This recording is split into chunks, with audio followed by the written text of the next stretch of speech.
Good morning. Good morning. I was trying to get a little sippy sip. How are you? All right, and yourself? I'm well. How was your week? It went by fast. Okay. Hopefully that's a good thing. Unfortunately, no. I No. wanted to enjoy it because this was my last week of freedom. Oh, you took some time in between. I didn't realize that. Okay. Not last week of freedom. Well, did you enjoy it even though it went by fast? Yeah. Oh, definitely. Good. I know you would. I know you How would. was yours? Uh, it went by fast. The schizophrenic weather here in Cincinnati is just killing me. Um, one day it was freezing cold. Then we had 40 days and 40 nights of rain. Then yesterday, I mean, it was like a beautiful spring day. It's like, wow, it was gorgeous. Who knows what the world has and the weather has for us this week? But I'll be in Columbus this week for um, our annual meeting, OHIMA's annual meeting. So and Columbus is north, and usually it's colder there. So hopefully we get to stay on a nice even keel, and there is no more snow in our future. Good. That's what I'm hoping for. Look, don't be yawning because a girl is tired. Did what I tell you? I fell asleep 2, 3 times getting everything together today. I was like, "What's wrong?" I don't know what's wrong. I probably just need a good vacation. But the way the world is, where am I going to get to go? I'm stuck. I feel like I'm landlocked. No, the safest place for you to go is what? Louisville. I'll be there in a couple weeks. So yeah, I guess So, so. It's crazy. It's crazy. All right, all right. Let's get this party started. Welcome, everybody, to our Saturday morning tea. Here we brew up the hottest topics in healthcare. We discuss health information, news, education, um, the weather, how quickly time flies. Funny how time flies when you're having fun. In my Janet Jackson voice. yes. Certification tips and entrepreneurship and the revenue cycle at large. And as you come in, don't forget to hit the thumbs up or like button. I'm Clarice Warner. I'm the girl with the pearls, the founder and senior education director of the Professional Reimbursement Network, LLC, where coding education is key. And PRN is a healthcare compliance consultancy located in Cincinnati, Ohio, that specializes in revenue cycle and regulatory compliance and education. Now, let me ask you, yes, you, do you know what it takes to be a certified marketable medical coder? Well, before I introduce my co host, let me share with you information on a free email course on the 5 steps to become a certified marketable medical coder. Are you interested in medical coding but not sure where to start and scared of wasting time and resources? Let me help you with the right steps to become a certified marketable medical coder. Learn more at bit.ly/5stepscoder. Hey, I love that little jingle. I think I love them all. Anyway, if you are interested in getting more information about the 5 steps to become a certified marketable medical coder, well, check the video description for the link. And joining me today is my partner in success, my co host, Mr. Jesse, the registered trademark. Put some respect on his name, the coding nurse. Sir, introduce yourself and tell the folks all about you. Good morning, everybody. My name is Jesse. I live in Philadelphia. I've been in healthcare for a long time. In 2014, I left the bedside and started in um, risk adjustment. And during the pandemic in 2020, I created a company called the Coding Nurse LLC, where I help nurses and other people in healthcare with a clinical background transition into the wonderful world of HIM. And how is that going? It's coming along. Coming along. Yeah, I have to figure out some a start date for my next class. Okay. It's coming along then. It's coming Yeah. along. Are we broadening our class offerings or Are we staying Not y- comfortable we're, where we? we're I'm going to trying to stay push. comfortable for I'm trying to we're going to push. stay comfortable for now. I do have some stuff I want to launch later on this year, but I Okay. got to get Okay. it Okay. You see, I'm got to get it pushing. I'm together. pushing. Yeah. Because you got it, sir. You got it. You got it. All right. Let's see who's in the house. Okay. I guess I won't be doing it that way. Good morning, Natasha. I pressed the button and everything went away. I said, "Oh, okay. Well, that's not gonna work today." Okay. Good morning, Tanika. Good morning. Good morning. All right. All right. Well, before we jump in, let me remind you that you can join in and add to the conversation. Don't be shy. Your opinion matters and is welcomed here. So, friend, please use the chat. Um, that's where we have the conversations. We see them all the time. And if you have a question for us, please type a Q first, so we know it's for us and we don't miss it. Good morning, Crafty Coder. Good morning, our on the street correspondent, if you will. Yes, yes. All right, all right. So, for those who are just joining us or watching the replay, today we are talking new coder, no experience. You're wrong. You're wrong. All right. Now, I feel like as I was putting this together, my spirit was playing with me. And so I feel like I need a disclaimer. So hopefully, new coder, no experience. Hopefully, the new coder, the new certified coder is one who has done the work, right? The one who, has learned what was necessary, learned what was needed. Not somebody who, after 800,000 times, maybe passed the exam and ready to go, or not somebody. I'm on the fence with that. So hopefully, wherever you land in this conversation, this would be for you. How about that? I'll leave it at that. Good morning, KK. Good morning. All right. I'm not seeing my LinkedIn comments. I don't know why they're not showing up here. Okay. Anyway, let's get into our church announcements, shall we? Yes. Did your church say, can we kick it? Yes, we can. Yes. Oh, I love it. Thank you. I love it. I love it. All right. Where's my music?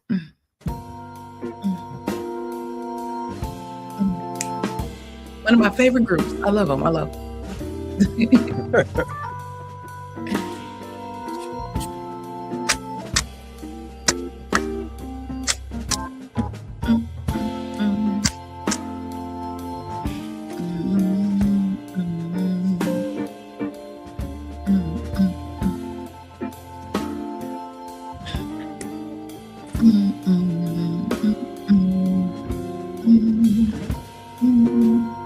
Hey, all right.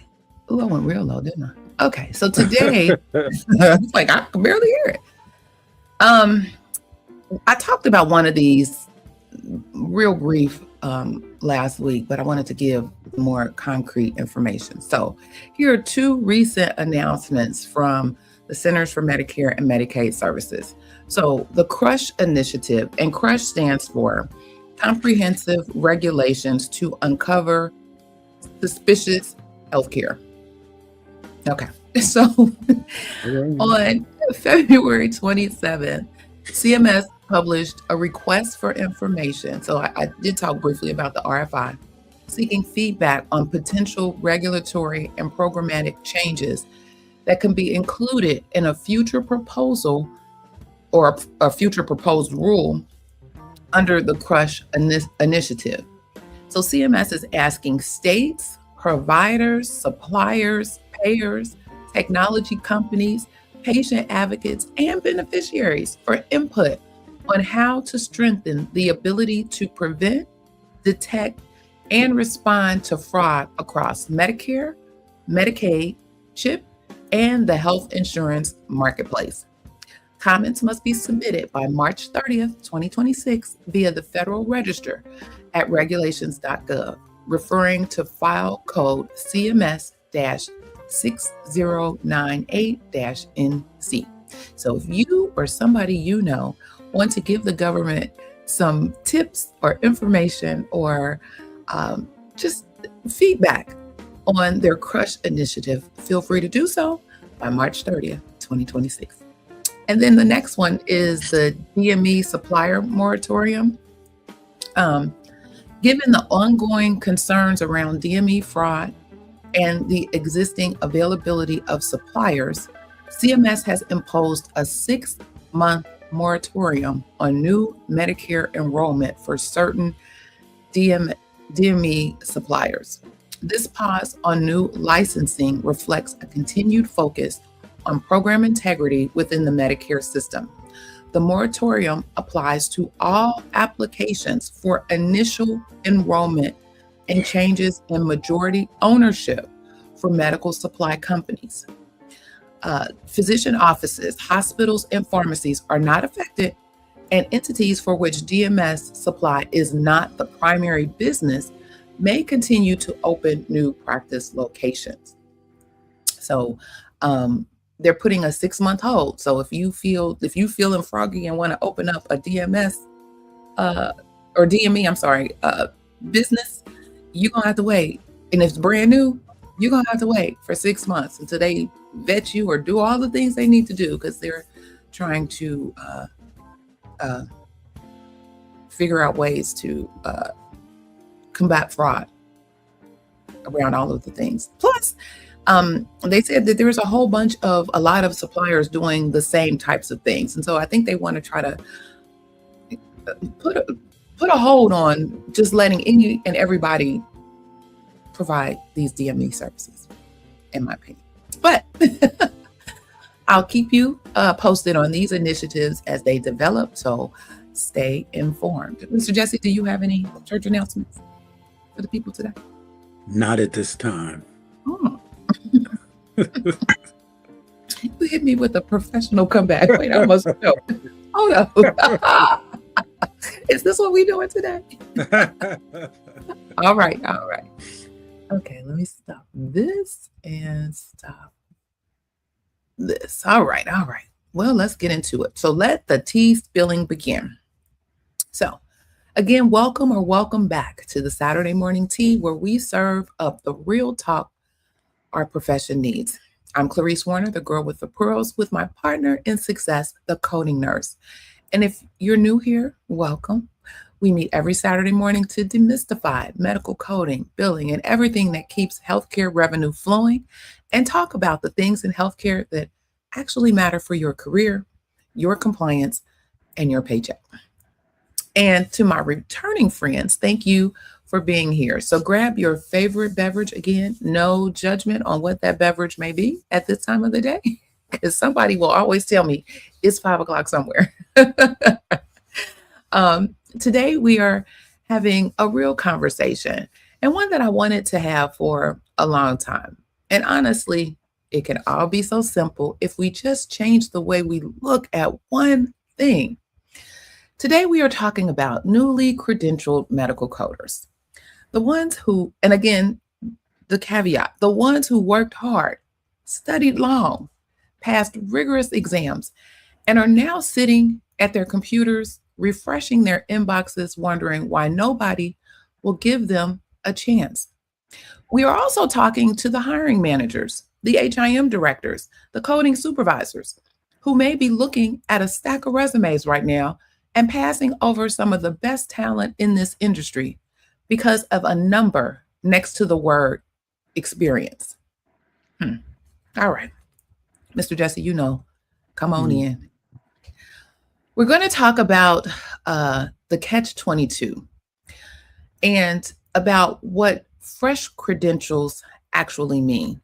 And I'm going to give every coder listening 3 powerful pivots with real actionable steps to future-proof your career in a world where AI is already in the room, making space, moving folks out the way. So again, grab your mug and let's get into it. Okay. I know what I'm gonna have to do. Where I click my scroll pad, it needs to be tightened up because I barely touch it and everything goes away, and I don't like that. All right. Okay, so today's episode is inspired by an article published through Lipman Education, written by Annie Barnaby. Annie is someone who has dedicated her career to the professional development and career counseling of medical coders and health information professionals. And the article she wrote, titled Why You Might Want to Hire Newly Credentialed Medical Coders, hits on something that has been a conversation in our community for decades. Here's the historical context you need to appreciate um, why this matters so much right now. Medical coding as a formal profession really took shape um, in the 80s and 90s when the federal government began mandating standardized code sets for Medicare and Medicaid billing. We know, we talked about this recently, in 1988, AAPC, the American Academy of Professional Coders, was founded specifically to credential and educate medical coders working in outpatient and physician settings. AHIMA, on the other hand, which is the American Health Information Management Association, which has been around forever, since 1928, expanded its credentialing focus to include coding alongside its broader health information management mission. So, for about 40 plus years, this profession has been building an infrastructure of credentials, education programs, and workforce pipelines. And for almost all of that time, there has been one persistent barrier that nearly every coder has faced at the very start. You need a job to gain experience, but you cannot get a job without experience. Annie calls it exactly what it is, a classic catch 22. And that phrase, catch 22, comes from the 1961 novel by Joseph Heller, where a soldier is trapped in a rule that prevents him from escaping no matter what he does. And for newly credentialed coders, that is exactly what it feels like. You did everything right. You earned the credential, and the door is still half closed. But Annie's article and this conversation today is about why that door should be wide open and you should be kicking your feet walking in. Yes. All right. So let's talk about a new credential is current knowledge. Again, let us start with something that does not get said enough. A newly credentialed coder is not inexperienced. They are current. And in this field, that is a competitive advantage. Think about what it takes to pass a CPC exam or a CCS or CCSP credential through a HEMA. These are not easy exams. They test every code set, ICD-10, CM, and PCS, the systems that we use to code diagnoses and procedures in hospitals, CPT, current procedural terminology used for procedures and services, and HCPCS Level 2, the Healthcare Common Procedural Coding System for supplies, equipment, and services that are not in CPT. A coder who just passed their exam studied all of that, every specialty, every guideline. At least they should have. And those guidelines change every year. So in some ways, a newly credentialed coder has the most current knowledge in the room. And that, my friend, is not inexperience. That is a knowledge advantage. Also, for the hiring managers in the room, I want to offer you a reframe. We talk a lot about what new coders do not have: experience, speed, pair specific knowledge. And those are some real gaps, but I'm not dismissing them. But here is what a new coder also does not have: bad habits. They have never learned to cut corners on query documentation. They have never defaulted to, this is how we have always done it, because they do not have a how we have always done it yet. They are a clean slate. And what that means, you get to write the first chapter. You get to build the coder you need for the team you have, for the payers you work with, for the specialty you serve. That is not a consolation prize. That is an opportunity. Mhm. All right. Now, I want to be balanced with you because I think this conversation requires honesty, as all of them do. One of the commenters In Annie's article, Iris Martinez raised something critically important. She said, and I'm paraphrasing, that the days of face to face onboarding in HIM departments are largely behind us. Training new coders remotely presents real challenges that we simply did not have 2 or 3 decades ago. And she is absolutely right.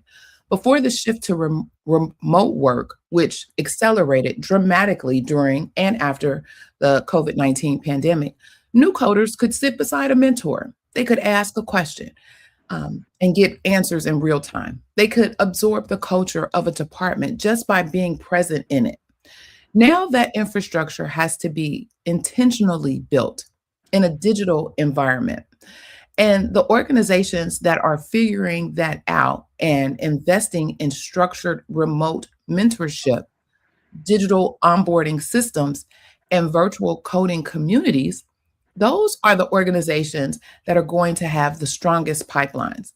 It is not that new coders cannot be trained remotely, it is that we have to build better systems to do it well. Mr. Jesse?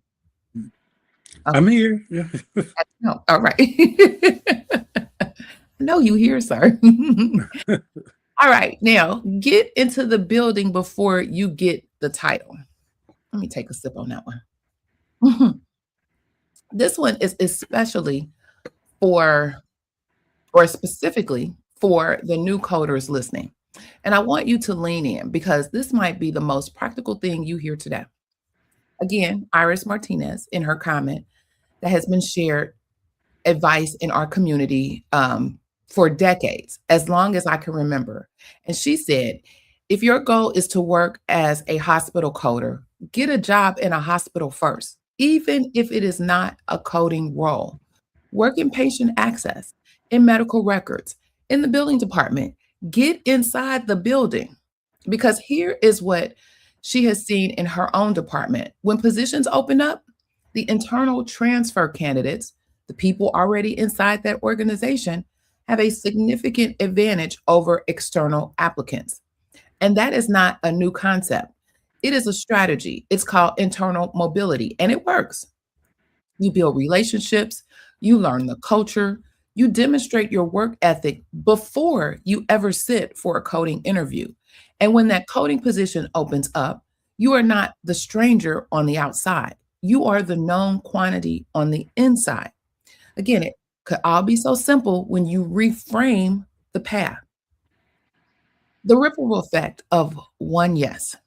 Jason Staggs, one of the commenters in Annie's article, shared something that I have been thinking about ever since I read it. He said 42 years of career success traces back to one HIM director, one person who offered him the opportunity to learn and grow. Yes, one chance, 42 years.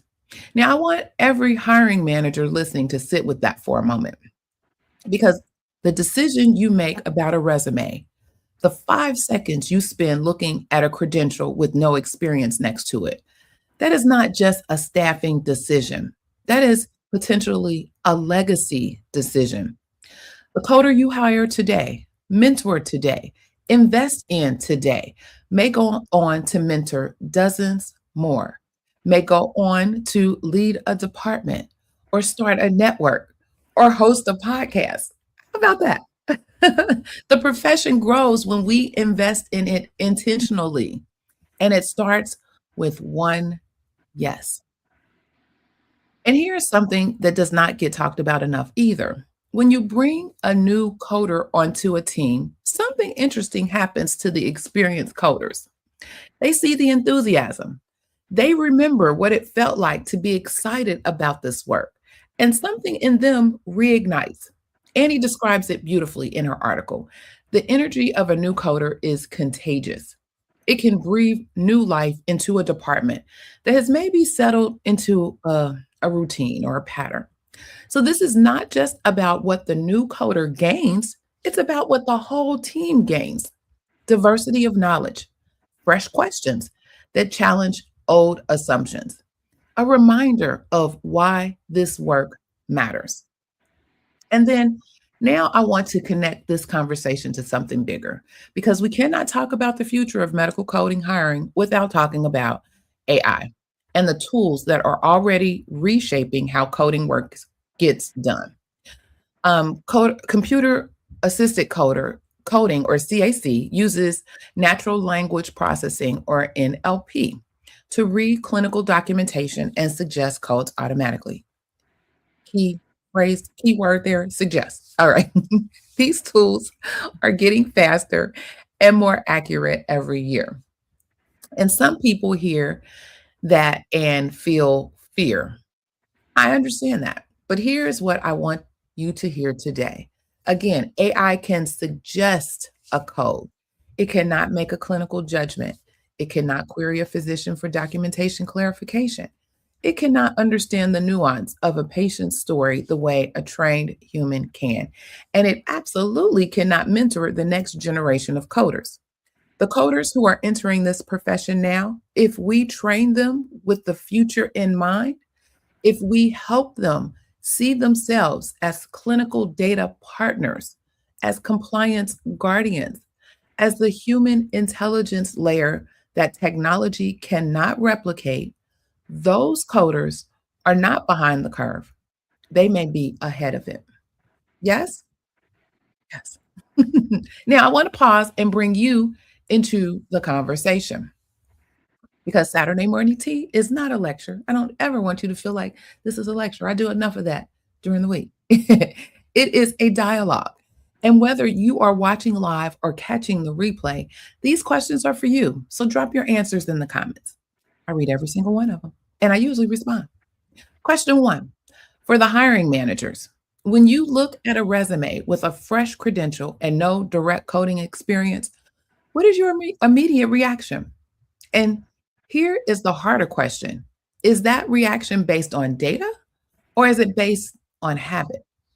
And I'm not asking to challenge you, not at all. I'm not trying to ruffle the feathers or make you puff your chest up, none of that. I am asking because awareness is always the first step. Question two, and this is for the new coders. You have your credential.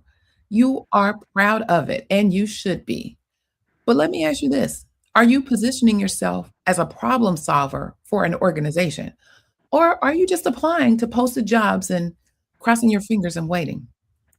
What is one creative way you could get into the building, even if the door to the coding role is not open yet? Question three, for the whole community, if our profession does not actively recruit, mentor, and hire new talent, what happens to our pipeline in 5 to 10 years, especially as AI automation takes on more of the routine coding work? Who will be left to do the complex clinical validation, the CDI work, the compliance auditing, the human oversight that technology still requires?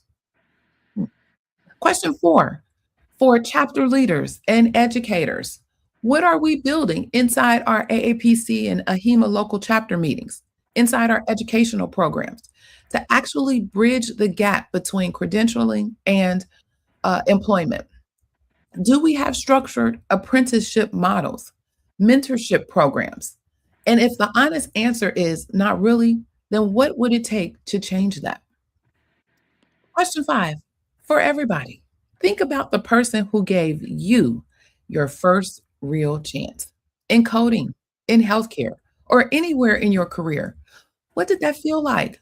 And when is the last time you were that person for someone else? All right. Now I want to give you something you can use, whether you are a brand new coder, a mid-career professional, or a department leader thinking about your team's future. These three pivots are for you. And for each one, I'm going to give you three actionable steps to begin right now because it could all be so simple when you have a clear direction. Pivot one, from code assigner to CDI specialist. You all know CDI stands for Clinical Documentation Integrity, and this is one of the most important pivots available to coders right now. Here is the reality. AI tools, CAC systems, computer assisted coding platforms are increasingly accurate at assigning routine codes from clean complete documentation. But clean documentation does not always exist, now does it? We all know that. And when it does not, a human has to step in. A CDI specialist is the bridge between the clinical care that happened and the documentation that needs to accurately reflect that care. In a Medicare Advantage environment where HCC coding or hierarchical condition category risk adjustment coding directly impacts how much a plan is paid to care for a patient. Documentation accuracy is not just a compliance issue, it is a financial imperative. And CDI professionals are at the center of that work. So, 3 steps to begin this pivot. Look at the CCDS Certified Clinical Documentation Specialist credential through ACDIS. I guess if you're a nurse, right? Can everybody take the ACDIS exam, or do you have to be RN?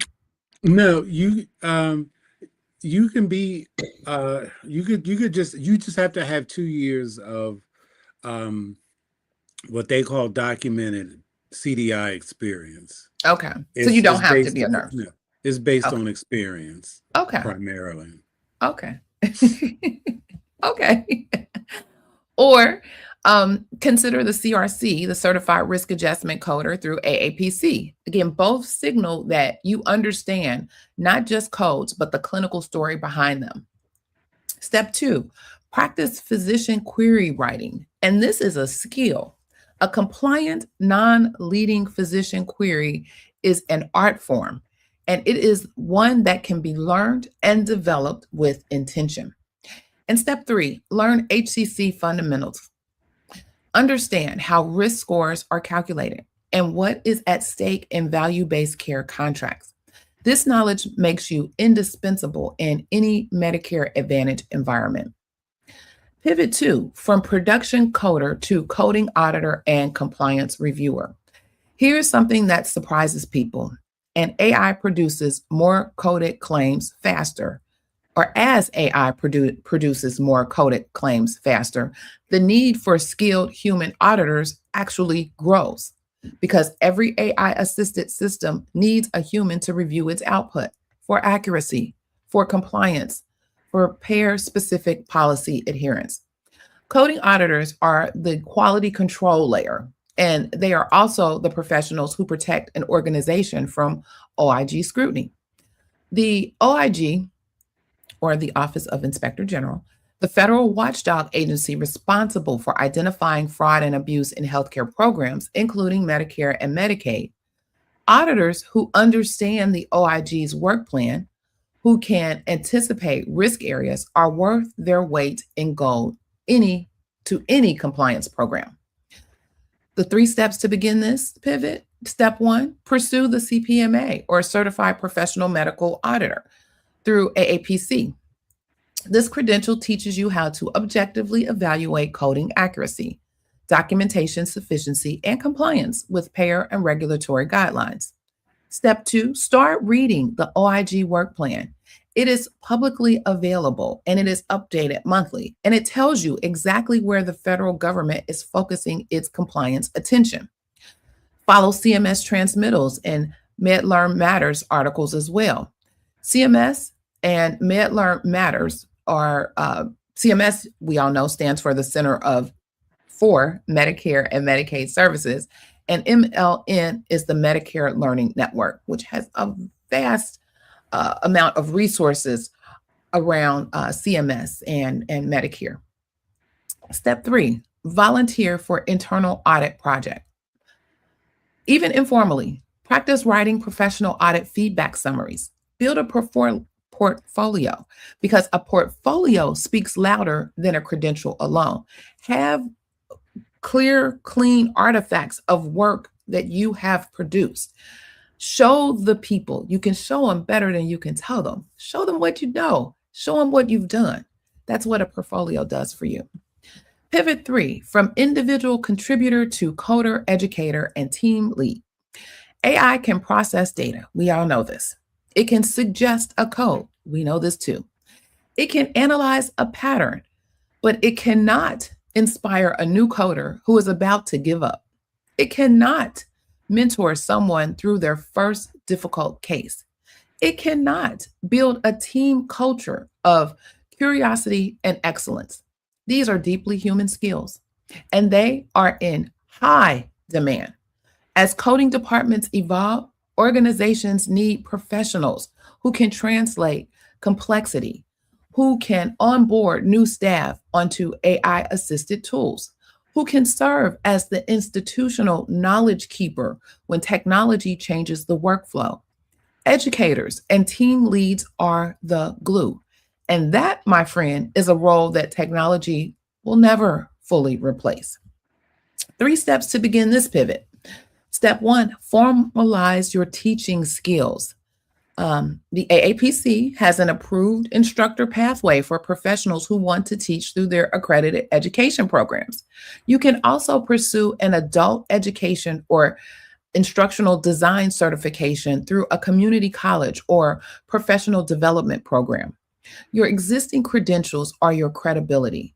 The teaching skills are the layer you build on top. Start creating education, or step two, start creating educational content right now. A LinkedIn newsletter, a resource guide for coders in your specialty, a presentation at your local AAPC or AHEMA chapter meetings. Teaching forces you to deepen your own knowledge, and a visible body of educational work builds your professional brand, just like the Saturday morning tea. Step three, mentor. And if you need a platform or a place to test your educational skills or to present, holler at your girl. We got that for you. You can come here. We will allow you to do that. Just holler at us. This is our community to help you build, become marketable. That's one of the marketable ways of being a certified medical coder, and pivoting and growing in this field. We got you. Just let us know. We'll put you on. We'll put you up on game. Step three, mentor one new coder this year. Just one.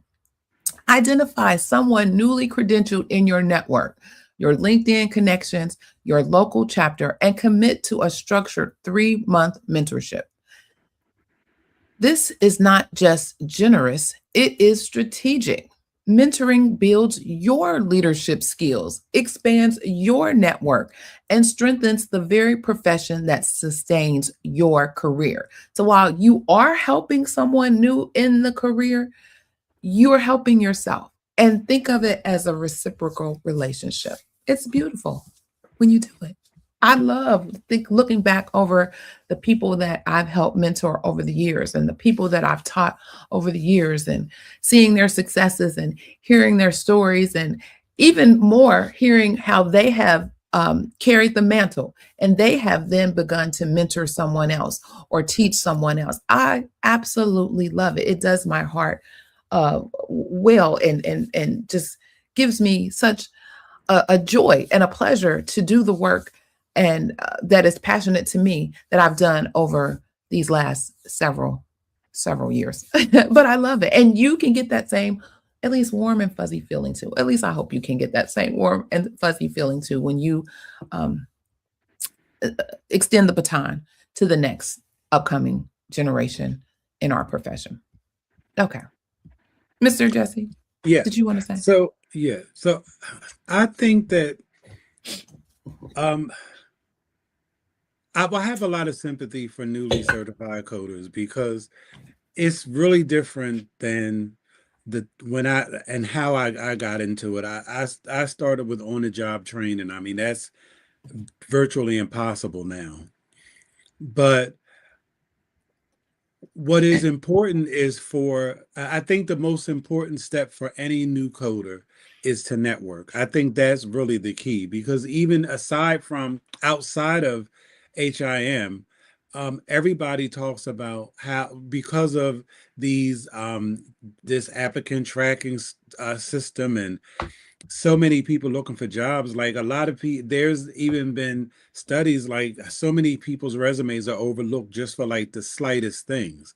So you need to be seen, you need to have somebody rooting for you, and the best way to do that is networking. And Anybody who has a CPC, whether you have a CPCA or any other credential, you have the best networking at your fingertips, because you already are a member of one AAPC chapter, but it doesn't mean that you can't be associated with other ones. That's Like right. all of the chapters in your area, you need to be a member of, or you need to be connected. And when they have meetings, you need to go to their meetings. Matter of fact, my local chapter had a meeting last month about how to get your first job, and it's those meetings are very, very well attended. I was shocked that, to even when I've done presentations, like it's 150, 200 people at those meetings. Mm-hmm.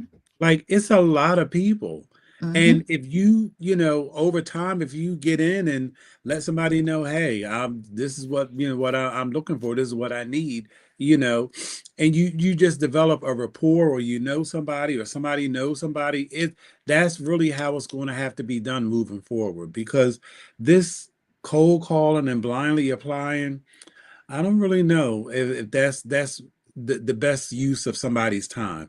Your time would be much better spent going on LinkedIn, finding somebody and connecting, and at least asking questions. And there's a whole strategy about how you reach out to people, and you don't do the hard sell right away. You try to meet and pick their brain, and then over time you build a rapport. People will, oh well, I heard that there's so and so is hiring, or so and so, I can connect you with so and so. I I think totally that agree. I think that's the best way to move forward. And also, a lot of when you are newly certified, you might think, well, there's nothing else I can do. I, you know, I tell everybody, and I think it's a shame, but it is easier to find right now a job in the revenue cycle than it is coding, because the revenue cycle is huge. And if you go online and learn Excel to an intermediate level and do a little project, because that's what I did, you will be able to get a revenue integrity analyst position, which will be able to pull from your coding knowledge and your newly acquired um, Excel skills, and make yourself marketable, because that's the whole thing. You got to get in somewhere. And you don't have to spend thousands of dollars like you did for your CPC. You don't have to spend a lot of time. You can learn. There's so many free resources, and there's so many free data sets online that you can, especially on YouTube, that you can just do that and build up a whole nother skill set. Absolutely right. I 100% agree with all of the things that you said. And with the local chapters, um, well, particularly the AAPC local chapters, you're right.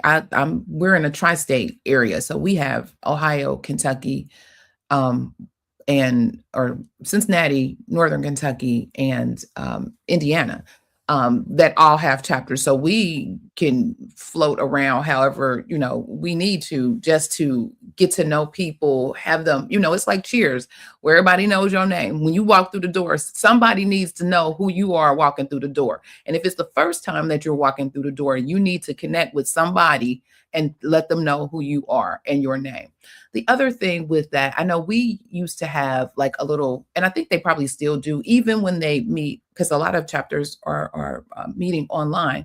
Even when they meet online, they have like a little time in their meetings that allow folks to either tell you about jobs that they have, or positions that they have coming up, so that you're already in the know before it even hits a LinkedIn or Indeed or wherever. You get an upper hand in that, and then you can have the conversation. Sometimes it's the person who is actually hiring, and sometimes it's not. It's somebody who works in the department or whatever. But you can still have the conversation to find out whether or not that's a position that you may really be interested in. And two, get some contact information. Is there a hiring manager? Is there someone I can contact and call beforehand? Because if they know to look for you, even if your stuff gets flagged in the HR process, they can make a phone call and say, "Hey, I'm looking for so and so and so. Have you seen that resume? Did this application come in?" And they can flag for you. So being in the room and sharing or receiving that information helps. But also, you too can take advantage of those same times and say, "Hey, my name is so and so and so. I just received my CPC or CPCA. I'm new here, and I'm looking for da da da da da. I have skills and blah blah blah blah blah." So you can let the folks know that you are a person looking, so they can be jotting down your name as well to say, "Oh, okay, if something comes up, we know that she said that she specialized in cardiology. Well, wait a minute, let's see, we may have something available or whatever." So it's a reciprocal opportunity to get information but also give information. That's great. That works. Something you should use. And you also like I remember like back in January when I was at Cotivity, they had announced that they were having a training and they were basically like creating a new position because like I was a DRG validation auditor, so it requires certification and experience. They had an associate position they were creating that didn't have those requirements. And what I did, because it always helps to have an internal referral. I Hmm. mean, I contacted at least 6 people Hmm. and sent them a link. Yep. And I don't even remember it was on there because I looked, it was on their website, but I don't remember seeing an ad anywhere. So those are That was the go other ahead. thing. Go Go ahead. ahead. No, I was going to say the other thing. Oftentimes, the ad that you see is just because there's a policy to say you have to post it externally. They already know who they're going to hire. They already Right. have their candidate. So be mindful of that as well. So just because you see a whole bunch of ads or you see whatever, I've had to tell a couple of people recently um, about a job posting. Like, we not hiring. I mean, I don't know what this posting is out here for, but we're not hiring right now. I'll take your name down. And if we need somebody at some point, which we will eventually, but we're not hiring right now. And so if you're kind of betting on, "Oh, I see this," and waiting and looking, don't do that. Don't waste your time. Keep it moving. Because if and I'm a firm believer that what's for you is for you. Period. Period. Yeah. Cool, cool. Well, I hope all that stuff helps. I mean, really, and Mr. Jesse, you hit it spot on. The networking thing is it can't be overlooked. It can't be something that is, and I know people don't like to do it, and all of the things, especially in our profession, because most of us are introverted folks. We're not necessarily extroverted and want to go the mouth, but go to one person. You don't have to do it for a room. Just go to one person. Just talk to one person. Talk to your neighbor. "Oh my goodness, thank you, so and so and so. Do you have a pen?" Anything to get a conversation, to strike up a conversation, where you get to know somebody and they get to know you. And it's probably more important that they get to know you and what it is that you bring to the table. And I think it's important, especially for AAPC members, to to be active in their chapters. Like Hmm. go to those meetings, and I'm just going to keep it a buck. I really like the AAPC meetings because they are. I mean, people are lively. I think that I mean, in my opinion, like AHIMA's a little stuffy.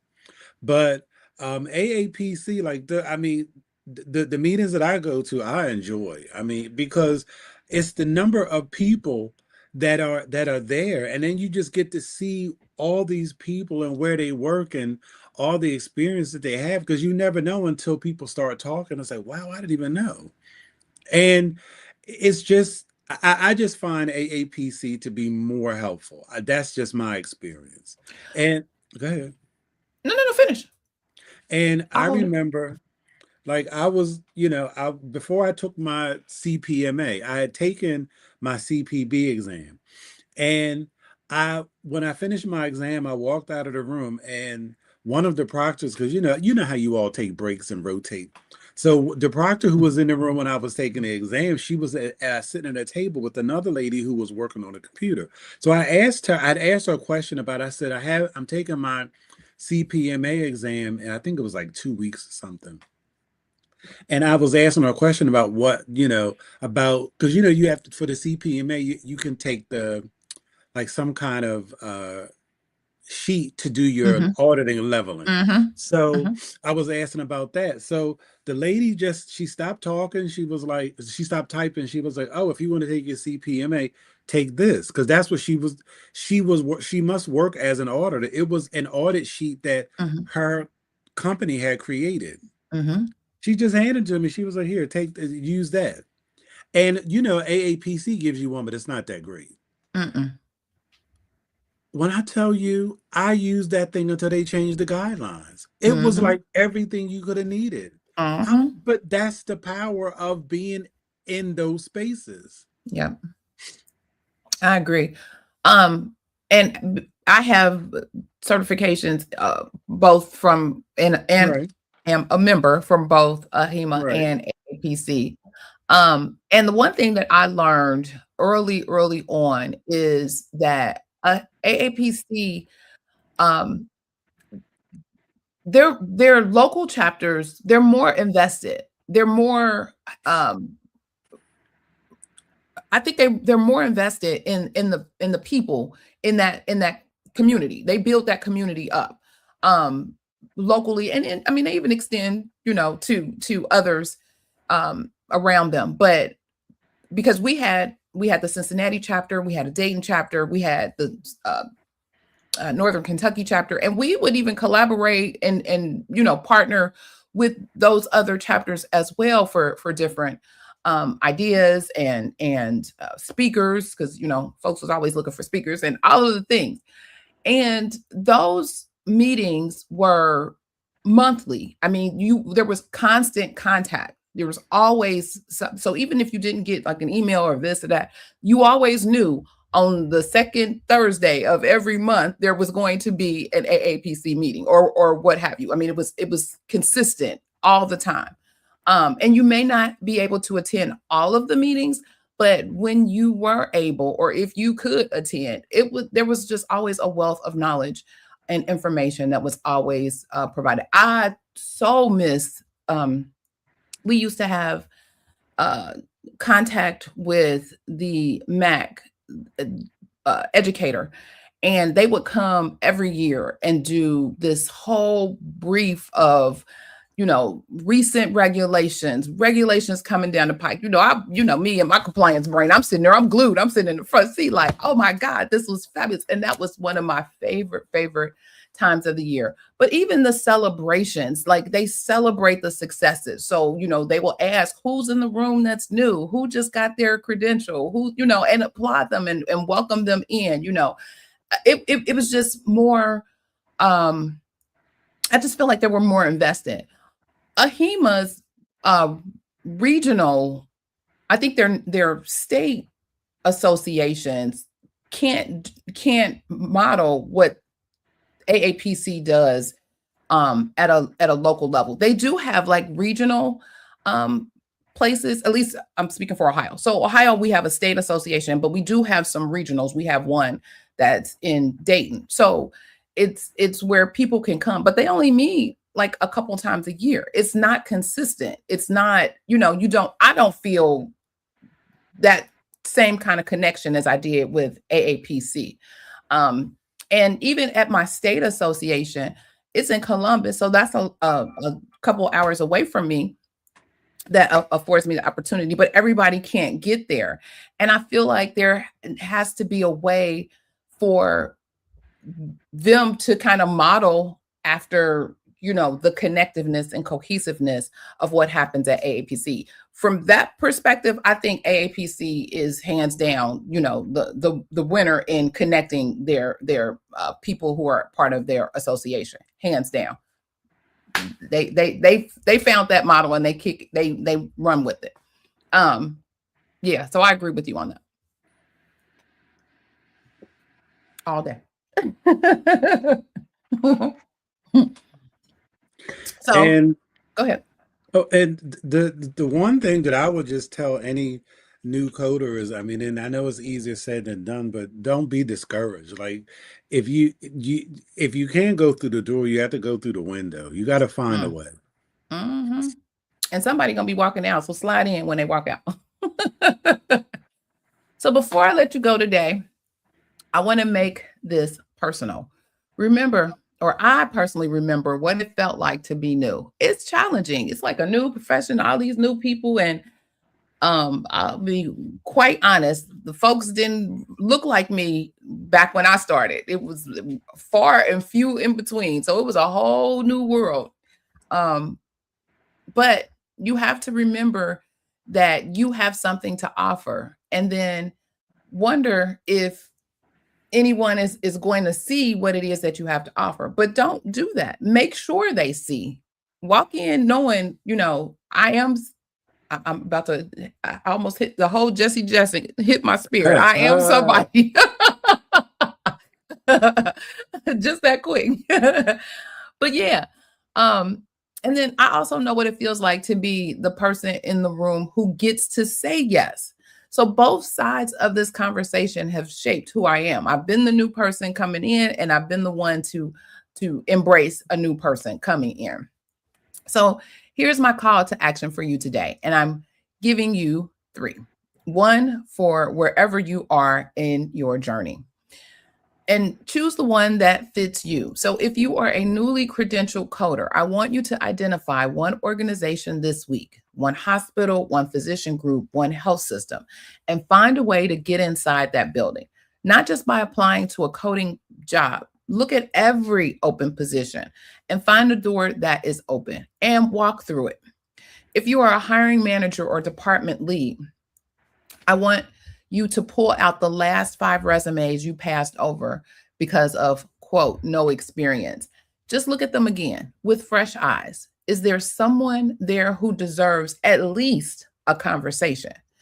If you are a seasoned coder or chapter leader, I want you to identify one newly credentialed coder in your network this week and send them a message, not a job lead necessarily, just a message that says, I see you. You belong here. Let me help. Friends, the coding profession is at a pivotal moment. AI is changing the workforce is changing, and the question of who we open the door for and how we prepare the next generation has never mattered more than it does right now. But here is what I know, and here is what I want you to carry with you today. It could all be so simple when we invest in each other. Yes? All right now. I see you, Natasha, updating my resume right now. You better get it. See, I'm 4 years in. It was challenging, but I'm coasting now. Yes, yes. Love it. Love it. Love it. All right, y'all. Well, thank you for being here. Thank you for pouring your tea with me this morning. If this episode spoke to you, please share it. Leave a comment. Tell me your story. And if you want to go even deeper, let me do this now. I need to be getting on it earlier. If you want to go deeper, feel free to join us and the PRN Tea Sippers. We have all kinds of resources here. We go even deeper, and we are our own little community, specifically the PRN Tea Sippers, the hot tea sippers, and our elite tier, where we are doing the bonus content, meeting after the meeting, a live Q&A, and the resources that go even further than what we can have the time to cover here. So come on over and check us out. Let me see. Next Saturday. Yes, we'll be here next Saturday. So join us next Saturday. So it's the last 2 Saturdays of the month. Oh, this okay. month. Yeah. So join us next Saturday for another cup of tea and more coding insights. Until then, keep coding with confidence, keep learning with purpose, and keep shining your light. Mr. Jesse, do you have any final comments?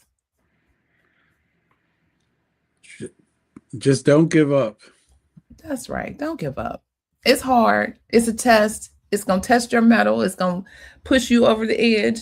Don't push me because I'm close to the edge. Hey, but keep at it. Keep at it because the rewards are so great. The rewards are so great. And remember, what's for you is for you. Don't be discouraged because, as we've already said, there may have already been a machine behind what's going on. So they may already know. They just had to post a job and all of those things. But keep going, keep talking, keep knocking on doors, keep breaking down barriers, keep letting people know who you are.